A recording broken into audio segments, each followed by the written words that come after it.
Саламатсыздарбы, урматтуу телекөрүүчүлөр. Бүгүн биз сиздердин назарыңыздарда адаттагыдай эле илим жана турмуш илимий популярдуу телеберүүбүздүн кезектеги санын сунуш кылмакчыбыз. Демейдегидей дүйнө жүзүндө болуп жаткан илимий жаңылыктар жөнүндө сиздер менен сүйлөшүп алалы деп чечтик.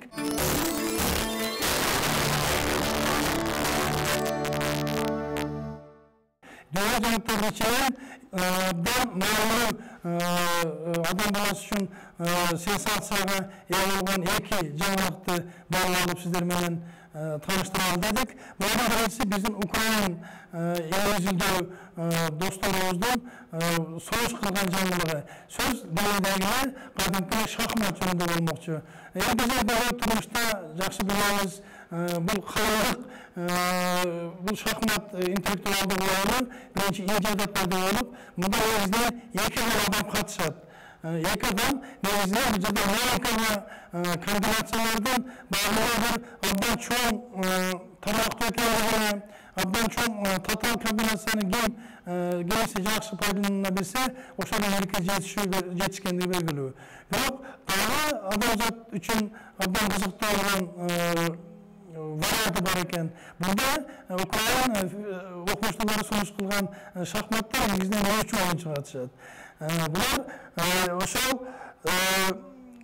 багы мисалы үчүн бир ойынчуга каршы эки ойынчунун бөлүнүп кетиши, андан бул комбинацияларда интуиция биринчи орунга чыгышы чыгымдан абдан кызыктуу болуп жатат.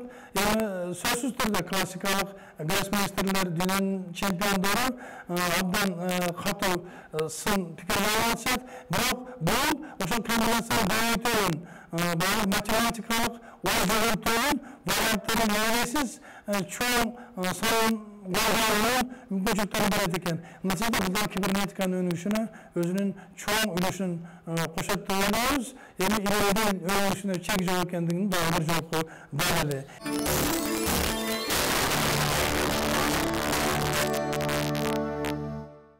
Жашап кетүүгө мүмкүн болгон организмдер жашоого шарт түзө турган 3 планетанын ачылышы абдан чоң сенсация болуп атат. Бул америкалык астронавттар, астрофизиктер, астрономдор согуш кылышты. 3 планета чаң топ жүргөн içindeki Amerika Cihaz'dan ayın çekesinde ayran жүрген 7-8 planetlerin üçü ekendigi anıklandı. Bu planetler negizinde tabiat oyunca taş түзүлгөн планеталар болуп атат. Бул өзүнө абдан кызыктуу. Таш пайда болгон жерде тирүү организмдин жашап кетүү шарты чынында баары ушундай бир чоң ыктымалдуулукка ээ экендиги айтылып жатат. Ал турсун Россиялык физиктер да бул изилдөөгө кошулушуп, 3 планетанын ошол айран дагы деп беришти. Биринчи планета 28 күндөн барат экен, экинчи планета 39 күн, ал үчүнчү планета 62 күн. Натыйжада бул планеталар өйдөштөр абдан катуу жүрүп жатат. Жерден ошол планетага чейинки аралык 22 жарык жылына барабар экен. Бул эсиз чоң аралык болгону менен ошол комплекстүү түрдө абдан жогорку деңгээлде изилденгендигин сиздерге айтып коюуну чечтик.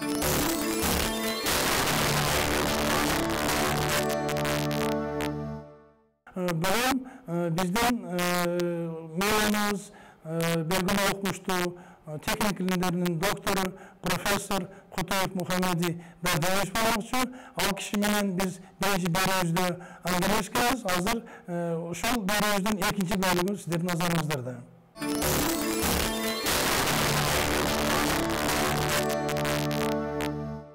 Сиздердин кафедрада кандай иштер жүргүзүлүп жатат? Окуу куралдары боюнча иштер кандай болуп атат? Ошол нормативди сактаган баягындай бир укуктук нормативдик техникалык документацияны түзүүгө сиздер катышып атасыздарбы? Жалпы дүйнөлүк ошол техникалык жактан курулуш механикасын дүйнөлүк ошол илим контекстинде биздин Кыргызстанда анын ичинде сиздердин кафедрада кандай иштер болуп жатат? Ушу жаштар жөнүндө сөйлөсөк. Эң жакшы болот. Эми биз университет негизи кадрда адам болгондон кийин бул багытка бүт бардык күчүбүздүн баары ошого жумшалган. Ошол үчүн жасап атабыз.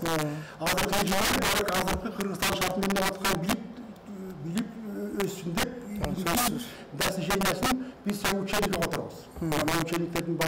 жанагы бир раздел бар, жанагы жаңылыктар Кыргызстанда болуп атат. Мурункуга караганда ошону кошуп коебуз. Орусча тилдүүлөр, анан кыргыздын келген балдарына мына кыргызча биринчи жазып атат. Механика. Орусча. Анан кийин буга өтө чоң күч сарпталат экен. Биз аны сүйлөгөндө сабак түзүп туруп, анан биринчи жолу болуп бар. Менин билесиң бүт маскаларга чоң учениктин баары. Анын баары бизге чара калды. Архаизм деп койсок болот. Кыргызстандын славянский мемлекетин кошуп Кыргызстанга патриот кылып чыгарсак азыр болбой калган. Багада жалтырмай бир поток менен кеткен. Ошон үчүн бизде кафедрада буга жакшы көңүл берилет.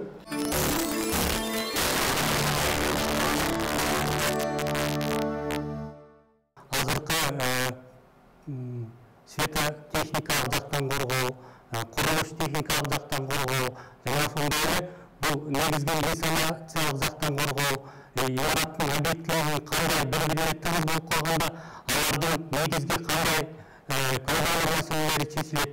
Ошолорду биздин блокторлордун жалпы бир негизги багыттарын кандай өзгөчөлүктөрү, ошолорду бириктирип турган комплекстик жактан кандай чечимдер жүрүп атат, ошолордун негизги бир бириктирип турган биздин семинардын катышуучулары, негизги жетекчибиз Махмуд Адеевич менен бул проблемалардын, көйгөйлүү маселелердин канчалык чечилиши, канчалык даражадагы алардын бири-бири менен байланышы, кафедралар менен бири-бири менен байланышы, жана ошондой объектилердин негизги илимий жактан алардын материалдардын көйгөйгө чыдамдуулугу, материалдардын жана ошондойлорду коопсуздук жагынан кароочу белгилери, ошондой эле негизги имараттардын сейсмикалык жактан кандайча туруктуулугу, алардын категорияларына карата, группаларына карата, жана ошондой эле алардын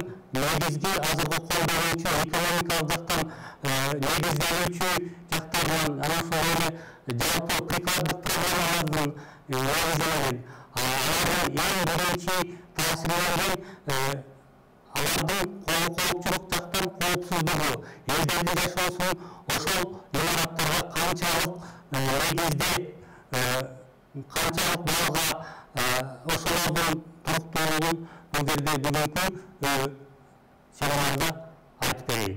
Имараттардын негизги бири-бирине жакын турушу, инсталляциялык жактан көйгөйлүү маселелердин азыркы убакта чыгышы,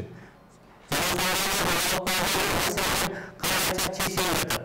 Инсталляциялык жактан, графикалык жактан чечилиши, азыркы турмушка илимий жактан колдонуу кандай болуп, жылуулук техникалык жагы, анын сейсмикалык жагы, жана ошондой эле анын жылуулук коргоолордун, улуучулук инсталляциялык коргоо, акустикалык коргоолордун негизги баарын чоңойтуп комплекстик коргоолор алышуу өтө зарыл деп эсептейм.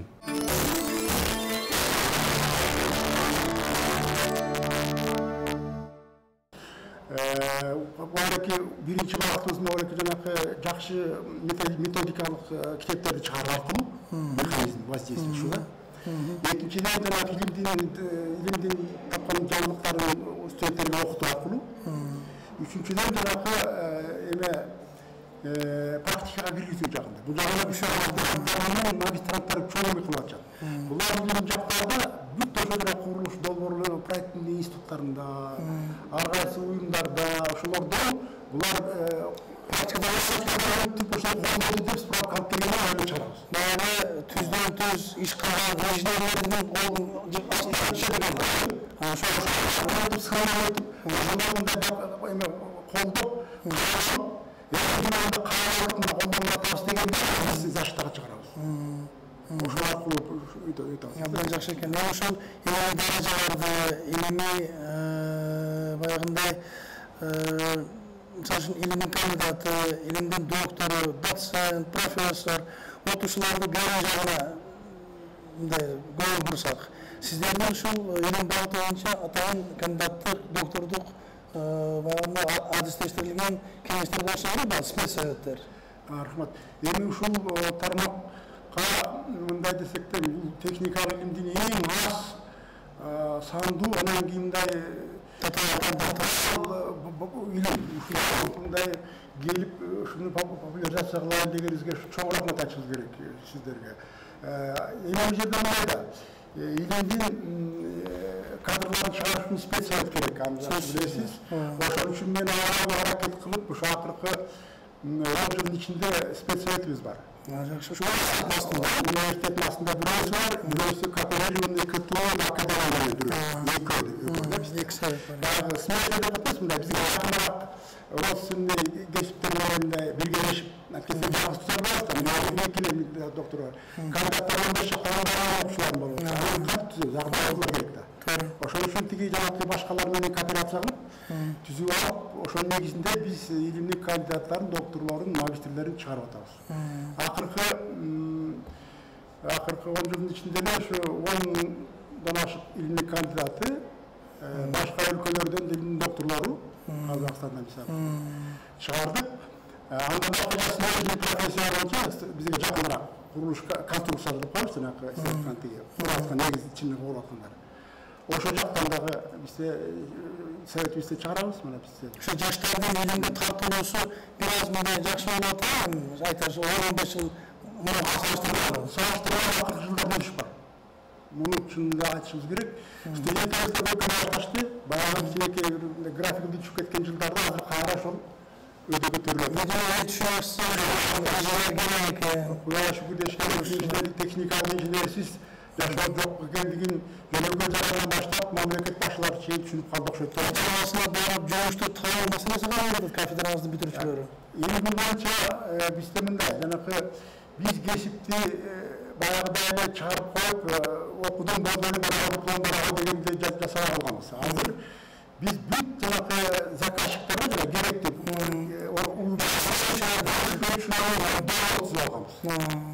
министрлик средствосунан баштап, тиги башкысынан баштап, тиги райондук колхоздордон чейин биз мындай системный жакшынакай бир эме түзүп койгонбуз, мындай бир байланыш. Ошо байланыштын негизинде бүтүп аткандардын баары ошолорго акыркы курстар иштеп атат. 5 курстар иштеп атат, ошол жерден барып курс ойнаса диплом жасап көпчүлүгү 70% деп жакшы экен. Анан ошолордон жакшылап көргөн тигилер кылат экен да. Урматтуу профессор, дагы бир суал бар. Өзгөчөлүгү бар, өзүнө ана тиешелүү болгон. Ошо сиз ойлоп тапкан жаңылыктар, булар убагында жарык көрүп, илимий журналдарга чыгып, анын ичинен дагы чет мамлекеттеги илимий журналдарга чыгып, баягындай публикация болуш керек да. Эгерде андай болбой калса, анда илим баары өзүнө аксап, ошол бир кафедранын ичинде, университеттин ичинде калып калышы мүмкүн. Ошол маселе кандай чечилип атат?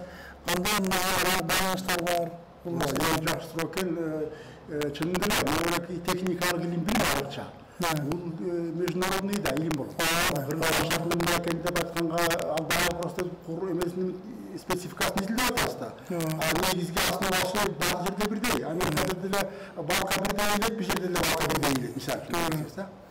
Эми публикацияларга келсек, бул жерде дагы бизде мындай алгылыктуу көп иштер жасалып атат.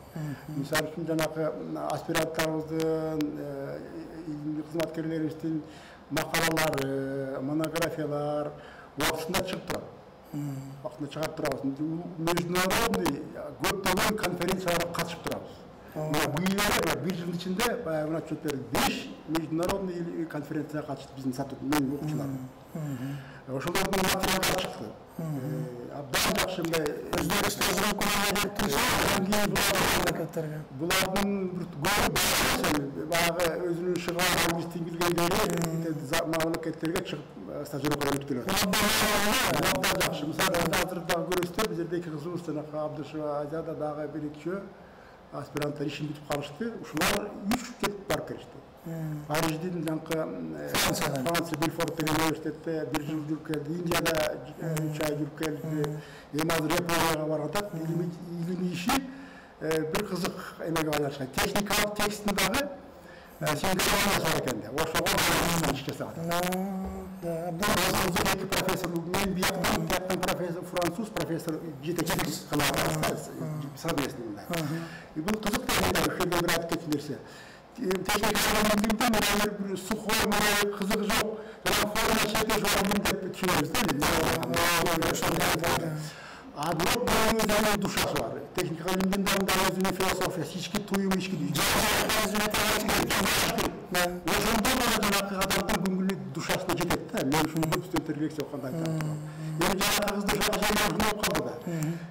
Бул мындай айтабыз, могу китептерибиздин сапаты ички эмесин канткенде мындай шакештикке алып келебиз. Ушунда жасап, сонун блок схемасын түзүп, программа түзүп, ошонун ичинде программа менен орекмен монографиялардын ичинде ошол кыз куртуп чыгат.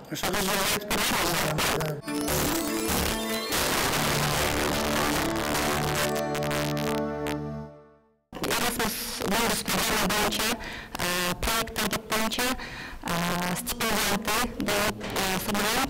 Былтыр Францияга стажировка барып келдим. Бельфорд шаарында, Францияда технологический университет Бельфорднун Белфорд деп аталат. Информатика кафедрасында. Ошол университетте менин темам боюнча абон болуп иштеп келдим. Темам аталышы колдонуу лингвистикалык маселелер үчүн маалыматтык модели жана механизми семантикалык изилдөө маселелери болуп саналат. Көптөгөн статьялар чыгарылды руководителим менен. Университетте экинчи руководителим доктор Джафар Габир. Бул болсо Индияга стажировка барып келди. Ал жерде эле курсы веб дизайн графика боюнча иштеп келдим. Ошол научный тема боюнча практикалык темамды иштеп келдим. Аябай жакшы опыт болду мага. Чет өлкөдө иштеп келгеним. Көптөгөн европейский образованияны көрүп келдим. Французский системаны, методика преподаваниясы аябай жакты чет элде. Ошо чет өлкөдөн алган тажрыйбамды мен университетине студенттерине бергенге аракет кылам.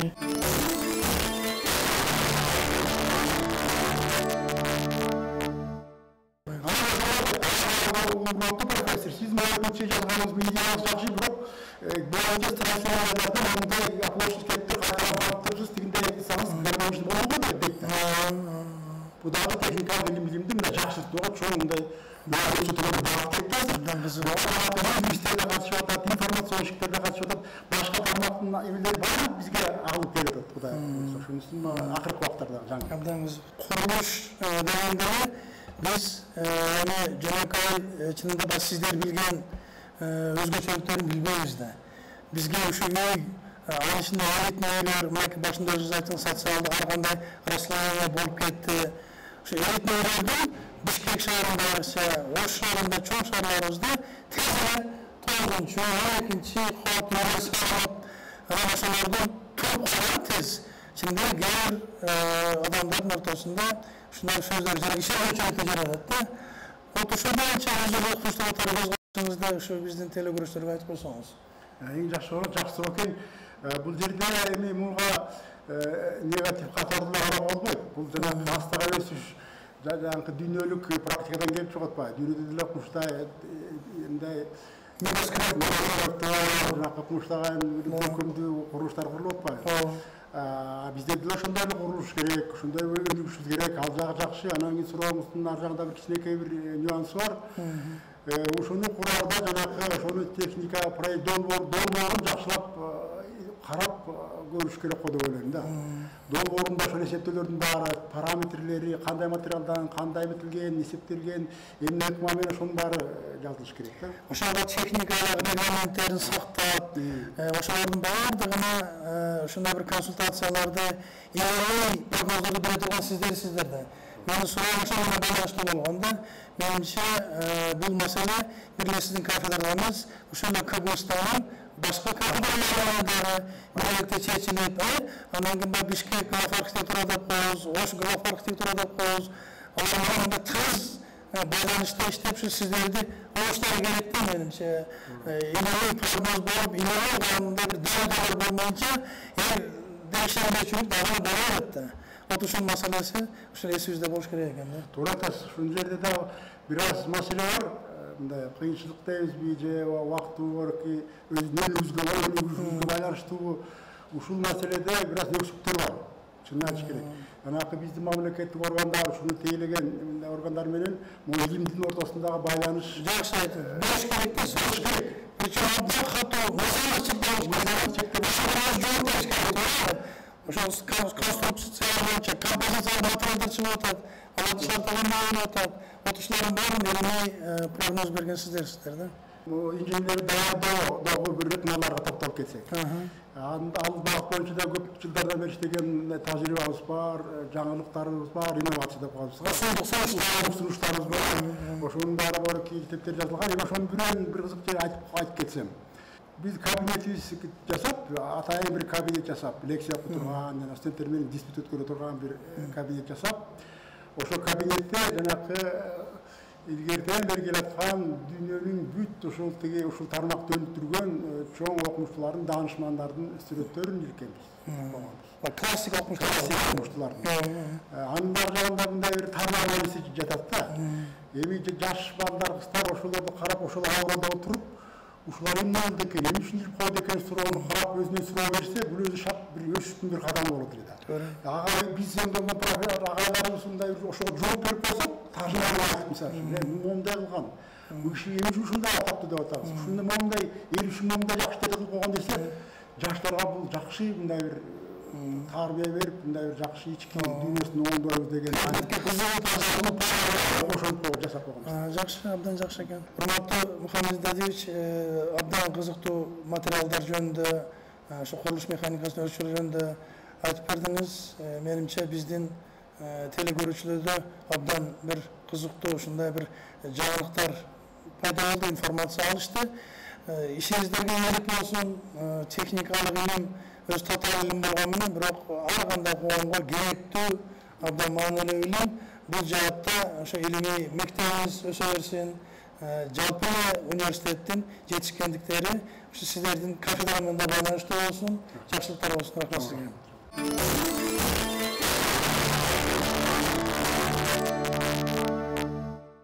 Урматтуу көрүүчүлөр, ушул менен биз илим жана турмуш темаларыбыздын кезектеги санын сиздерге тартууладык. Көрүшкөнчө саламатта болуңуздар.